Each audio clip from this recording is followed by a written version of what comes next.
सन्माननीय सभासद बंधू भगिनींनो, मी बेनॉल पॅट्रिक डायस इंडिपेंडेंट डायरेक्टर म्हणून 2015 जून 2015 आपल्या आई समान असलेल्या बसिन कॅथलिक कोऑपरेटिव्ह बँकच्या डायरेक्टरपदी माझी मुळगावकरांनी प्रचंड मताने निवड केली. त्यावेळी सत्तेवर असलेले आपला पॅनल, ज्यांचं फॉर्मेशन माननीय मनवेल तुस्कानो साहेब, माजी चेअरमन, तसेच स्वर्गवासी मायकल फुट्याडो साहेब, हे एकत्रित्या येऊन बँकेचं पुढचं भवितव्य चांगलं व्हावं या दृष्टिकोनातून एकत्र आले. गेले 7 वर्ष, जी पहिले 3 वर्ष आणि त्याच्यानंतर 4 वर्ष, हे जे मी पाहिलेलं आहे ते अतिशय धक्कादायक आणि धोकादायक आहे. राजकारण अतिशय टोकाला गेलेलं आहे. विशेषतः 2018 ते 2022 ह्या कार्यकाळात राजकीय निर्णय प्रचंड असे झालेले आहेत. माझ्यासारख्या इंडिपेंडेंट कॅन्डिडेटला योग्य ते प्रतिनिधित्व कमिटीमध्ये न देता आपल्याच ठराविक माणसांना, फक्त जे मुंड्या हलवणारे आहेत अशा प्रतिनिधींना स्थान दिलं गेलं. जाणीवपूर्वक आमच्यासारख्यांना बाहेर ठेवलं गेलं. चांगल्या कमिटीपासून आम्हाला दूर ठेवलं गेलं. रिझर्व्ह बँकेची ट्रेनिंग घेऊन आल्यानंतर सुद्धा आम्हाला चांगल्या कमिटीमध्ये स्थान दिलं गेलं नाही. इतकं घाणेरडं राजकारण ह्या मंडळीने केलं. आज तुम्ही बघितलं की आपण भाबोळ्याला 24 कोटीला जी जमीन घेतलेली आहे ती गेले 4 वर्ष अशीच पडून आहे. आपल्या पॅनलमध्येच माझा आर्किटेक्ट का तुझा आर्किटेक्ट ह्याच्यावर शेवटपर्यंत इलेक्शनच्या तोंडावर ही मारामारी चालू होती आणि त्यामुळे आपण साधी त्याला कंपाऊंडिंग घालू शकलो नाही. आज त्याचा व्याज बघितला तर 24 कोटी 6% व्याजने गेले 4 वर्ष आपला 5 ते 6 कोटी इतकं नुकसान झालेलं आहे. मुद्दा दुसरा, कोर बँकिंग. 2017 ऑक्टोबर 2017ला झालेला निर्णय तो योग्य तऱ्हेने अंमलात न आल्यामुळे 2 वर्ष फक्त निर्णय घेण्यामध्येच वेळ गेला. पुन्हा तो विषय बोर्डात आणला गेला. आम्ही स्पष्टपणे सांगत होतो की अरे निर्णय घ्या, इतका आपण खर्च करत आहोत 35 कोटीच्या आसपास, पण निर्णय झाला नाही.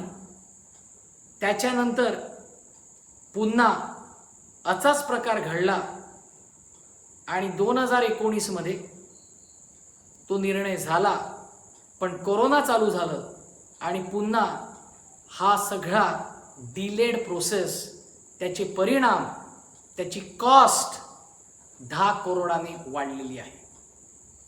आजही 5 वर्षानं हे प्रोजेक्ट होईल की नाही ह्याची शाश्वती राहिली नाही. आणि याला फक्त कारण एकच, राजकारण. गेले 4 वर्ष ह्यांच्यामध्ये असलेला मतभेद बँकेचं प्रचंड नुकसान झालेलं आहे. असे कितीतरी विषय मी तुमच्या समोर ठेवू शकतो का ज्यामुळे बँकेचं आर्थिक नुकसान झालेलं आहे.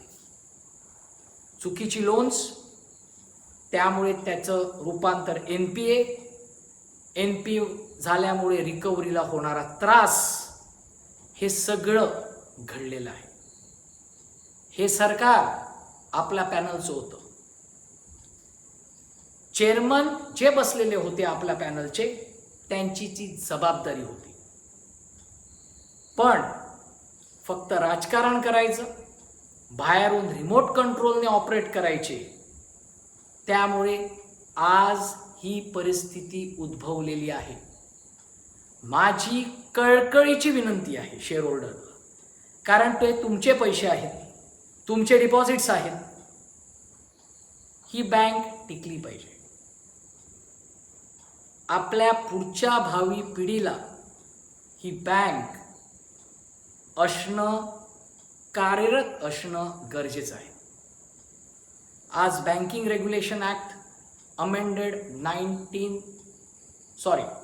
2020 ह्याचा अभ्यास केल्यानंतर रिझर्व्ह बँकेकडे प्रचंड असे पॉवर आलेले आहेत. उद्या हा जो प्रकार झालेला आहे तो असाच चालू राहिला, ज्यांच्याकडे गेले 3-4 वर्ष बँकेला कसं पुढं न्यायचं हा विजन नसल्यामुळे ते आज बेशूट असं काहीतरी चुकीचं शेअर होल्डरला माहिती देत आहे. ही बँक टिकली पाहिजे, राहिली पाहिजे. प्रकार असाच चालू राहिला तर ह्या बँकेचं दुसऱ्या बँकेमध्ये मर्जर व्हायला वेळ लागणार नाही. म्हणून शेअर होल्डरने योग्य तो विचार केला पाहिजे. RBIने वेळोवेळी गव्हर्नन्स पॉलिसी फ्रेमवर्क ह्याबद्दल आपल्या बँकेला, बँकेवर व बँकेच्या प्रशासकीय अधिकाऱ्यांवर तसेच बोर्डावर ताशेरे ओढले. मुद्दा दुसरा, illegal settlement of NPA accounts below principal and interest. माझ्या प्रिय सभासद बंधू भगिनींनो, हा प्रकार आपल्या बँकेमध्ये 2021 या फायनान्शियल इयरमध्ये घडलेला आहे. 233 अकाउंट्स चेअरमन रायन फर्नांडिस व प्रशासकीय अधिकारी ह्यांनी बोर्ड ऑफ डिरेक्टर्स आणि बोर्ड ऑफ मॅनेजमेंट ह्यांच्यापासून जाणून बुजून लपून हा प्रकार घडवला आलेला आहे.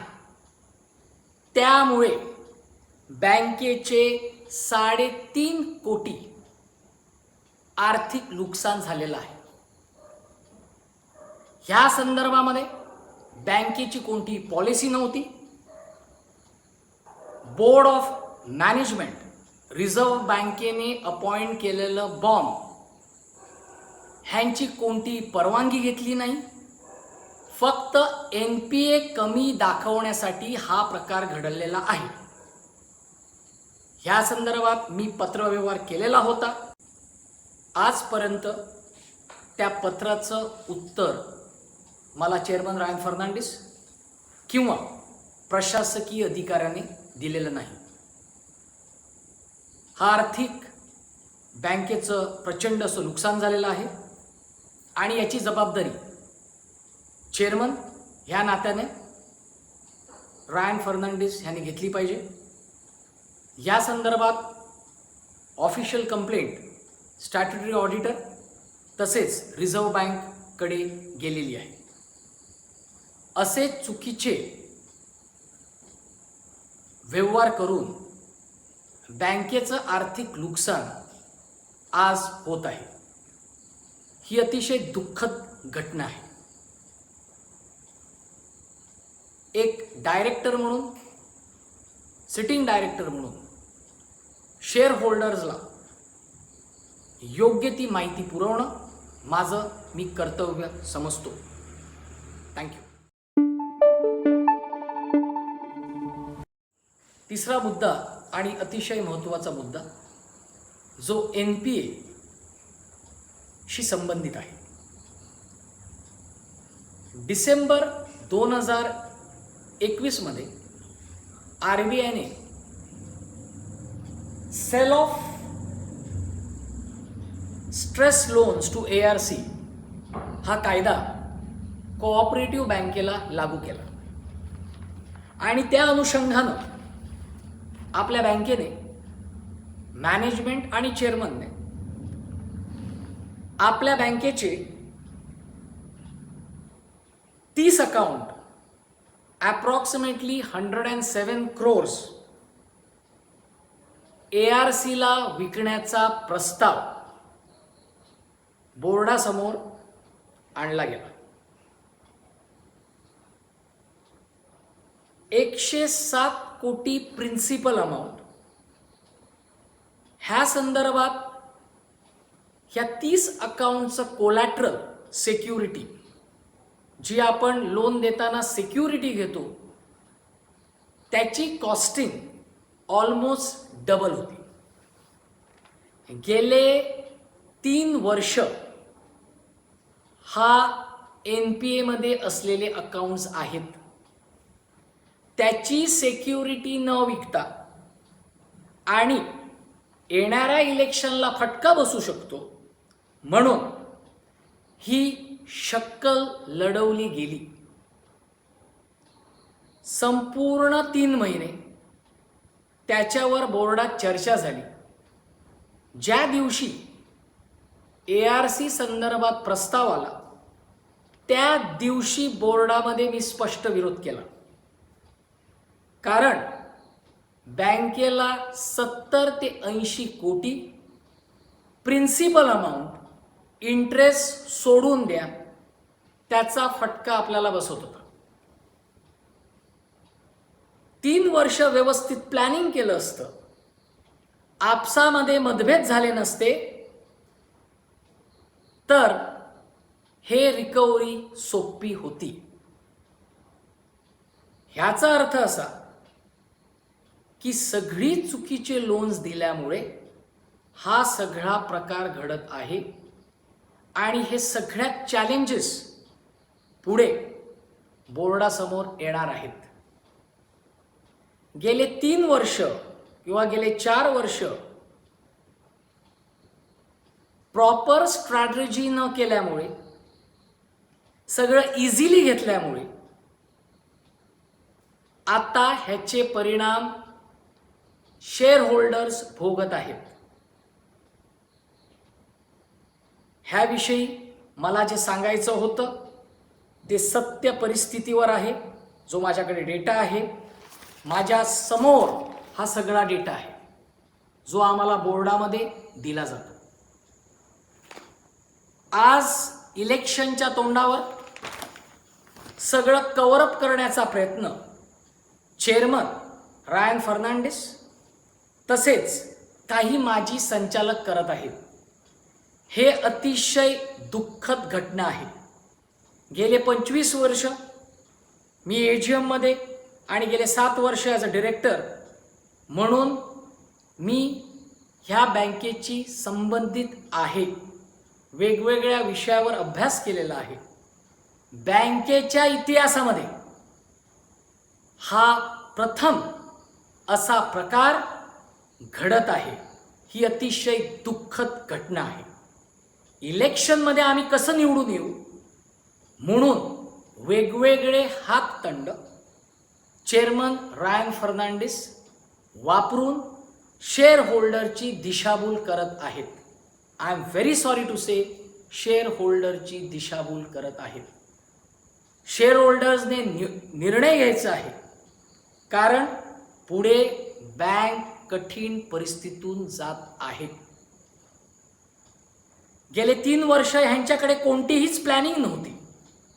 बिझनेस कसा वाढवायचा, प्रॉब्लेम्सला सोल्युशन कसं द्यायचं, आता फक्त माजी संचालक, माजी प्रशासकीय अधिकारी यांच्यावर बोट ठेवत आहेत. ही पद्धतच चुकीची आहे. Thank you so much. जे मला म्हणायचं होतं ते मी तुमच्या समोर ठेवलेलं आहे. थँक्यू.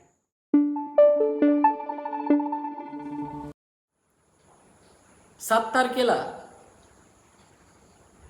चेअरमन साहेबांनी मुळगाव येथील कार्यक्रमात एक जाहीर स्टेटमेंट केलं की प्रशासकीय अधिकारी सगळं कामकाज पाहतात, चेअरमन आणि डायरेक्टर्स हे फक्त सह्या ठोकतात. अतिशय पोरकटपणाचं हे स्टेटमेंट होतं चेअरमनकडून. आम्ही अपेक्षा करत नव्हतो, कारण प्रचार करत असताना आम्हाला लोक विचारत आहेत की असं काय घडतं का की जिथे सगळं कामकाज ते करतात आणि तुम्ही डोळे बंद करून तुम्ही फक्त सह्या ठोकता. हे अतिशय चुकीच्या पद्धतीचं स्टेटमेंट होतं. मी त्याचा जाहीर निषेध करतो. प्रोसेस कशी असते, कोणताही विषय बोर्डाच्या पटलावर आणायच्या अगोदर किंवा कमिटीच्या पटलावर आणायच्या अगोदर चेअरमन आणि प्रशासकीय अधिकारी हे चर्चा करतात आणि त्यानंतर ते कमिटीसमोर किंवा बोर्डासमोर तो विषय घेऊन येत असतात. त्याच्यावर सखोल चर्चा होत असते आणि त्याच्यानंतरच तो निर्णय होत असतो. चेअरमन त्या डॉक्युमेंटवर सही करतात आणि प्रशासकीय अधिकारी तो इम्प्लिमेंट करतात. मुद्दा दुसरा, illegal settlement of NP accounts. हा प्रकार गेले 4-5 महिन्या अगोदर बँकेत चालू होता.